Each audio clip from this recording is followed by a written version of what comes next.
they mostly remember tiger sightings from the lowland areas. This is how I got the result quantified, because around the sacred species mentioned in the previous slide, 84% considered them as profane, 77% considered them as sacred, and 43% consumed no profit. Moving forward, do scientists and forest department recognize traditional knowledge for the management of resources? We have to understand it historically. Gaura Devi, one of the protagonists of the Chipko movement, belongs to the Marcha community.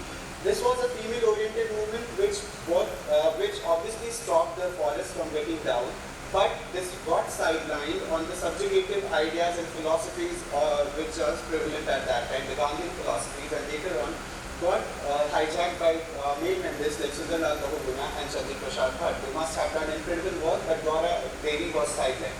So historically, Bhutias were capable of managing the forest. Unfortunately, it was found that only 10% of Jat, Tolchas, Marchas believed that they get representation and consulted in matter of forest conservation and ongoing infrastructure activities. It was sad because once the protagonists like Gaura Devi considered forest as one Devta and Maika are not getting any representation because it is just a mere number, 10%. Now Gaura Devi has been limited to a heritage park near Gopeshwar, and that's all from the forest department that they can do. What is the relevance of traditional knowledge within the community? For that I have categorized into two themes, ethnomedicine and architecture.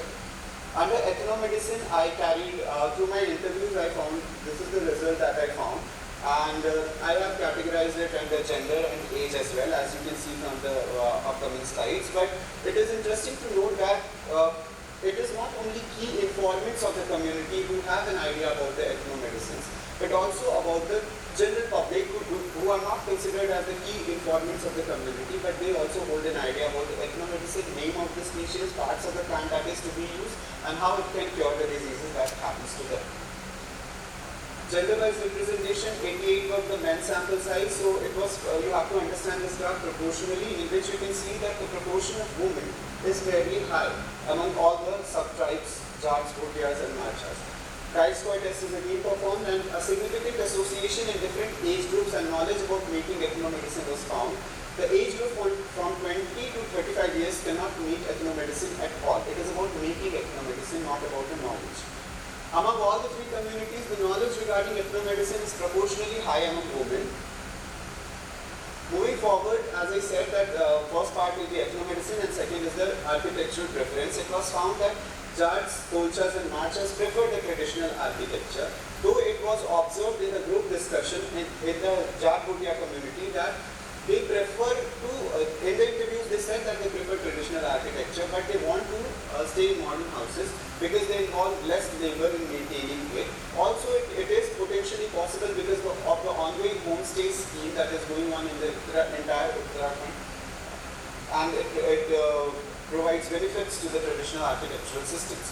And this is one of the pictures that you can infer that on the left hand side is a semi-traditional house, and on the other right hand side corner it's a complete modern house.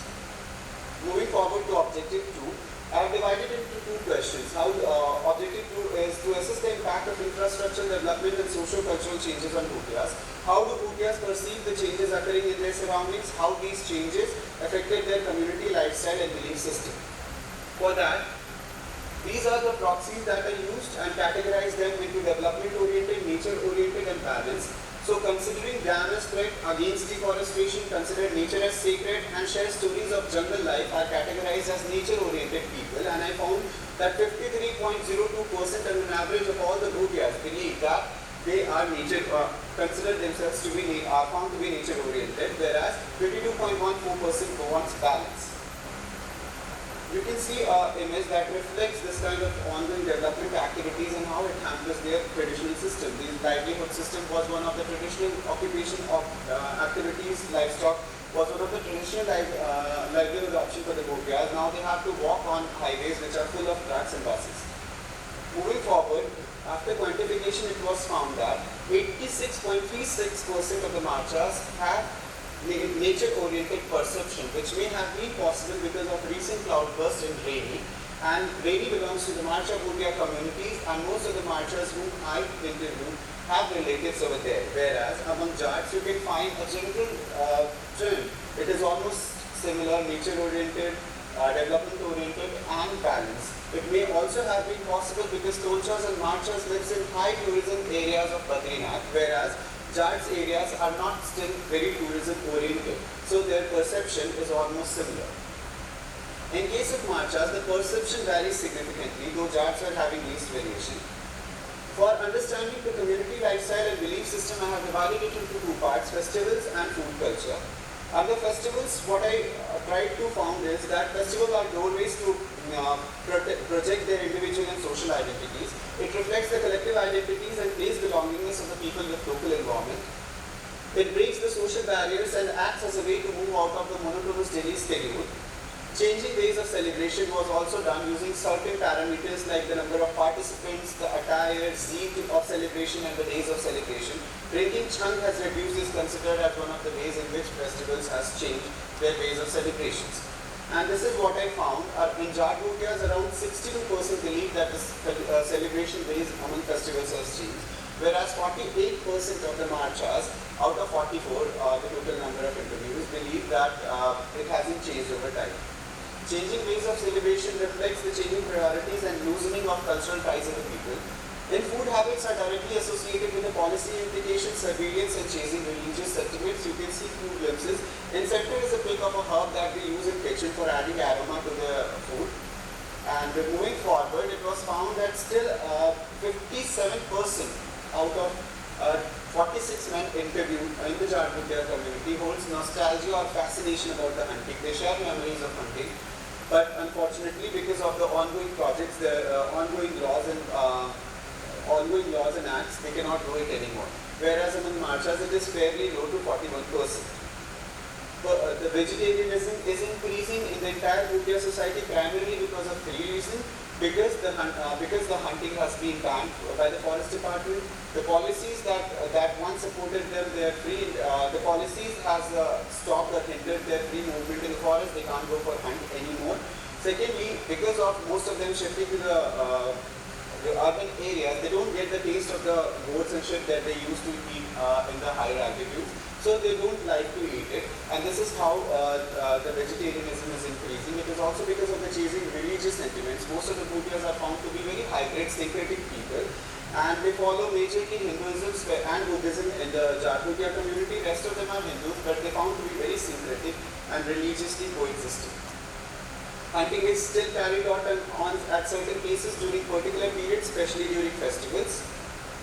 Recommendations from my study are incentivization of the practices, incorporation of traditional knowledge in the education curriculum, opportunity creation for community by engaging key knowledge holder, representation of Bhutias in forest organization must be improved or given their connect with nature and history of their association with nature, their involvement in forest management must be enhanced.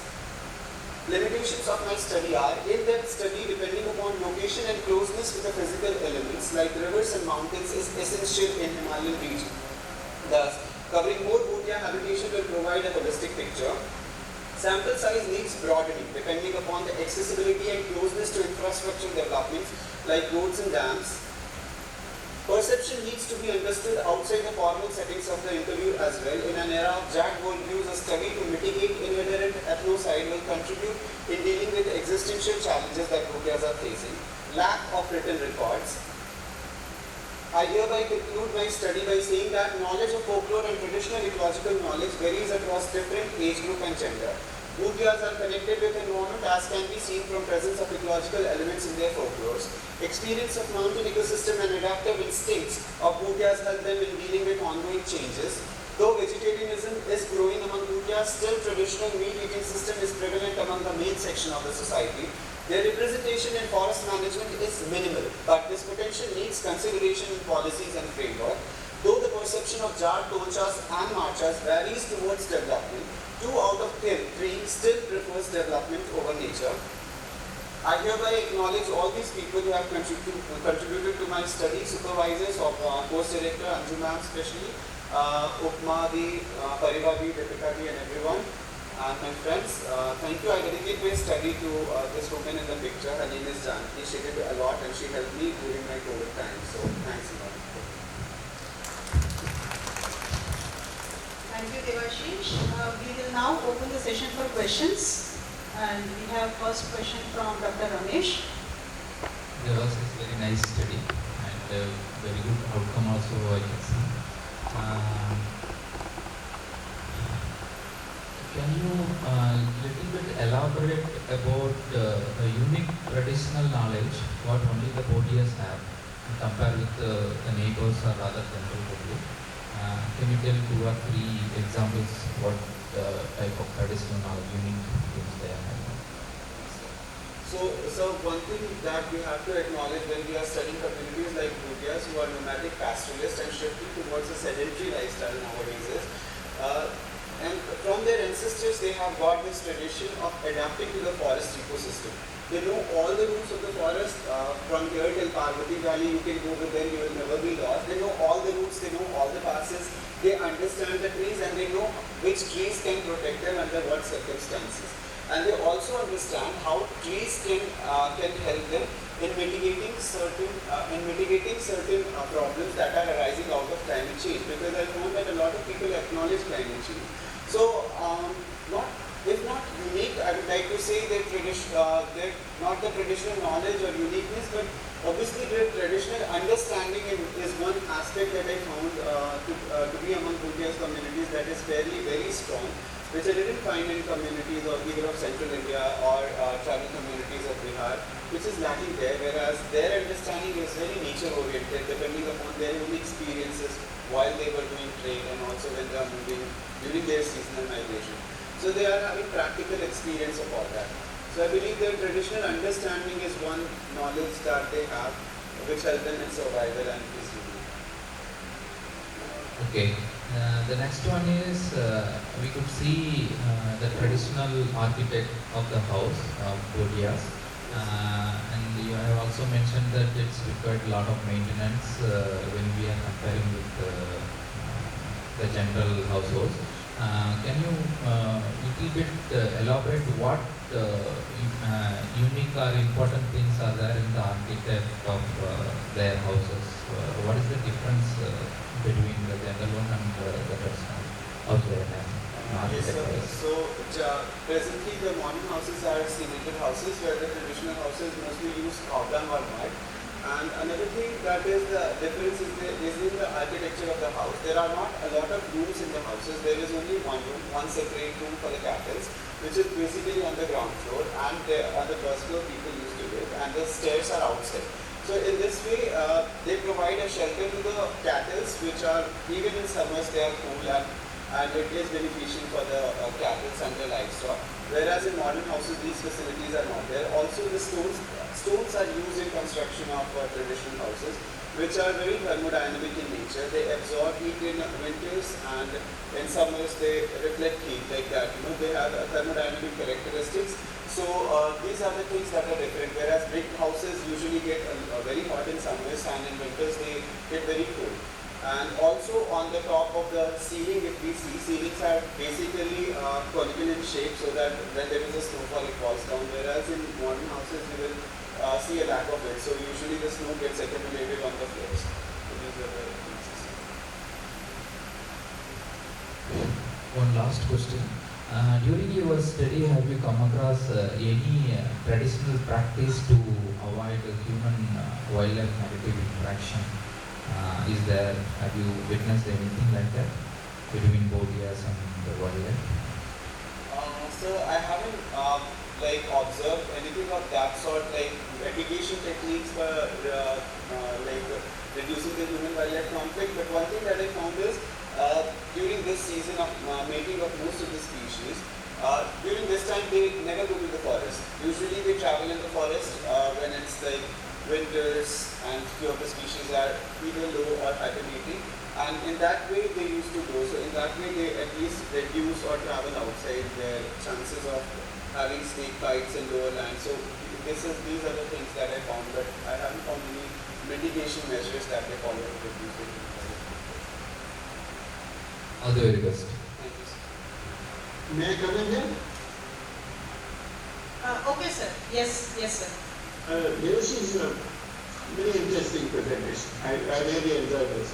What I wanted to ask you was, what percentage of Bhutia children now go to school? Because it was a very, very low percentage in the past. And has that increased and why it has increased? And the other thing is very interesting actually, which I don't think is part of your thesis, that Uttaranchal was one of the earliest, before it was a state actually, was the earliest region which brought in a lot of local traditional knowledge into formal educational systems. In fact, it was the first such study done in this country, and they actually introduced this as Uttaranchal form. It became part of the education policy. So people who did that were from Alberta was Uttarakhand Sevanidhi. Mr. Pandya did a lot of work on this. So is that still there in schools which are not necessarily for Bhotias? So I understood the second question. First question I forgot, sir. What was that? So I asked you what percentage of children. Yes, sir. Yes, sir. Yes, sir. So I haven't. In my survey, I haven't included the literacy rate of the children, sir. But as per the 2011 census, as I mentioned, among the Bhutias, they have the highest literacy rate of 79.09%. But one interesting fact that I found in all the three Bhutia villages are that the condition of schools are quite good. They are not unlike the schools of the plains, or at least I can talk about Bihar. Government schools, they are in very bad conditions, V-shaped, without teachers. But here in Bhutia schools, I found that children are engaging more. They are engaged more in sports and external activities as well. And also they are going regularly. Even when I was there in COVID times when schools were not ordered to be closed, all of the students were going. And at village level, they have schools. Which I found is obviously increasing the children literacy rate and involvement of children because of the multidisciplinary nature of the schools and involving children in the sports system, because it's kind of an incentive for them to go to school. So these things I noticed, though I don't have the exact data of how many students are going to school. Second thing, sir, like you mentioned, yes, it is there. But one thing that I found is that it's easy to mention something in the policy framework. Things come up in the policy framework, and people discuss it at various levels, at the high levels. But when it comes down to the ground, who is going to teach? Are the teachers who are teaching in the school able to teach the traditional knowledge system? What I found when I interviewed few teachers of the school, they were sending me either to their uncle or to their senior cousins, saying that we don't have the knowledge about the traditional system. So you want to be, this thing to be taught in schools, but you don't have teachers to teach them. So I think this is not going to help. Talking things policy-wise is different, and when we look at practically, it makes a very vast difference. So this is what I found on that, sir. So teacher training for this might be a very important thing to do. We are looking at cultural systems in Bhotias. I think this is very interesting. Thank you so much, sir. Thank you, sir, for your wonderful question. I think we have a question from Dr. Vishnu. Hi, Devashish. I find your study very interesting. And I want to ask you to explain three terms to us, because you talked about cultural ethnocide. Could you please talk about cultural evolution, cultural ethnocide, and cultural homogeneity? If you could tell us what the difference is between the three of them, I'd be very interested. So starting from like the last thing, cultural homogeneity, ma'am. Cultural homogeneity is basically what we are evidencing right now in the entire world. Either it's North America or Latin, or it's North Asia or South Asia, whatever we see is the sense of cultural homogeneity is going on, where the mainstream culture is basically have started hijacking the culture which were once in the margins and were not interacting more with the so-called mainstream sections of the society. So there is a cultural mainstreaming that is going on. This is what I mean by cultural homogeneity, is same pot for everything is what the theme right now. And one thing that we have even evident right now, when someone said that when underdogs started speaking the language of the upper dogs, they believe that the hegemony is established. So this is what is happening in the cultural thing also. Today we see that most of the tribal people who were not once worshipping the Vedic gods have started accumulating Vedic gods more than the people who were once worshipping the Vedic gods since ages. So this kind of homogeneity is going on, and even we have seen it in case of Bhutias. Though they even told me not to mention them as Buddhists, but with the literature review, I found that they were more close to the Buddhist culture. But today, they feel proud more in saying themselves to be Hindus, which I found to be very because the way they worship is still the way Buddhists used to worship, like bending down, the way of prayers and everything is still in the Buddhist way, but they don't want them to be anywhere connected to them. This is what I'm talking in sense of Jatputya. So this is what cultural homogeneity brings about.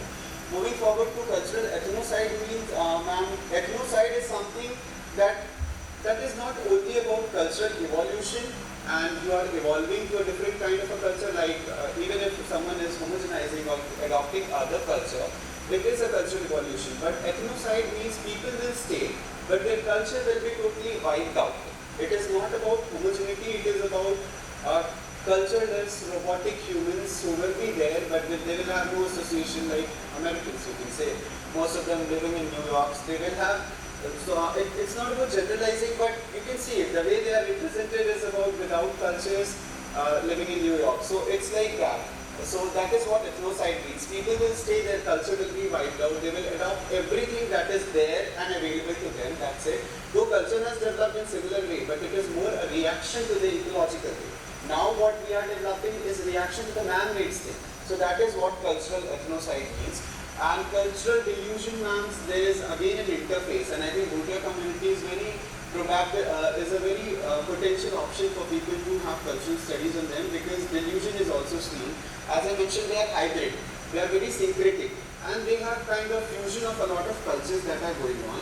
So that is what I believe. And geographically, they have cultures from plains, they have cultural from like plain areas and hill areas. Religiously, they are Hindus and Buddhist culture. And psychologically they are very, very smart. So, but they are considered as tribal constitutionally. So this is how I think this is what cultural delusion is. Thanks, Devashish. I think it would benefit for your drawing inferences. You could also look at literature in linguistic evolution. There are a lot of studies on language change and evolution, and how you spoke about the major culture being oppressed or forced upon on the others. There's also lingua franca and things like that. So I think when you're writing up or when you're drawing inferences, it would be nice to draw from that literature as well. Thank you so much. I think it was a wonderful discussion. Do we have any more questions? Okay, Devashish, thank you for your presentation. Thank you everybody for your questions. So with this, we come to the end of presentations. I would like to invite everybody present here for a cup of tea outside, because the students will now go in for closed door vivas. I would also like to thank everybody who has joined us on Zoom for their valuable inputs.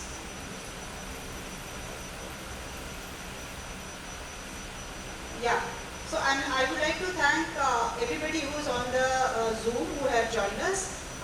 Thank you very much, and I would like Dr. Mayank Gupta and Dr. Juhi Sadia to be there with us on the Zoom, so that they can initiate the question and answer Viva session with Bala and Varsha. For the rest, everybody I would like to thank, and I will once again request Dr. Ambika and Dr.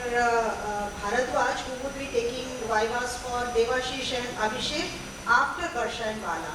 So rest everybody, thank you very much for joining us. Thank you very much, Manveera, and hope to see you again. It was a very interesting session. Thanks a lot. Thank you so much, sir. Thank you so much. Bye. Thank you so much, guys. Thank you.